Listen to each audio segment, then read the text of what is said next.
Iglesia ni Cristo na magpatayo ng barangay chapel sa Hillside, Baguio City. Pero hinarang ang pagpasok ng mga materyales na gagamitin sana sa konstruksyon kaya nagkainitan. Nagpapatrol, Christine Kim. Maman lang yan. Taman. Hindi pwedeng ganyan. Respetuhan tayo. Bastusan na yan eh. Ganyan ho kayo, ganyan ho kayo. May permit din ho ba kayo?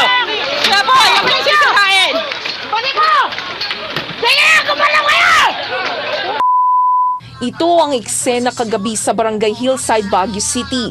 Napuno ng mga miyembro ng Iglesia ni Cristo ang kalsada. Ito pong maliwanag kasi wala po kayo kanina nung nag-usap-usap yung attorney. Pilit pinapaalis ang news team.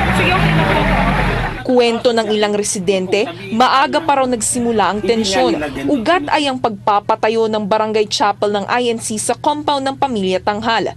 Nagalit ang pamilya nang magpumilit ang mga miyembro na ipasok ang construction materials. Gusto na nilang mamuwersang pumasok dito sa loob kahit na alam nilang hindi pa tapos ang usapin ng kaso. Hindi nila ginagalang ang usapin ng legal na mga abogado namin. Ako ay nasuntok na dahil mas marami na yung persang tao na nagnanais ipasok yung gamit nila. Ayon pa kay Danilo, idinonate ng kanyang kapatid na nasa Amerika ang lupa sa INC pero hindi raw sila pumayag. Tumangging magbigay ng pahayag sa harap ng kamera pero kinumpirma ng City Buildings and Architecture Office o CBAO na may ibinigay silang building permit sa INC. Ibig sabihin, kumpleto ang lahat ng requirement at dumaan sa proseso.